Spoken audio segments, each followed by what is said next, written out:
You ask Tiger to solve. This deals with linear equations with one unknown. The final result is x equals -7/6. Let's solve it step by step. Simplify the expression. Find the greatest common factor of the numerator and denominator. Factor out and cancel the greatest common factor. Group all constants on the right side of the equation.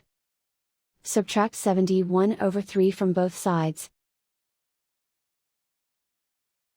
Combine the fractions. Combine the numerators.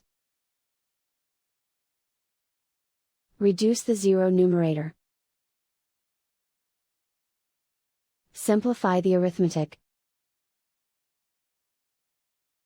Find the lowest common denominator. Multiply the denominators. Multiply the numerators. Combine the fractions. Combine the numerators.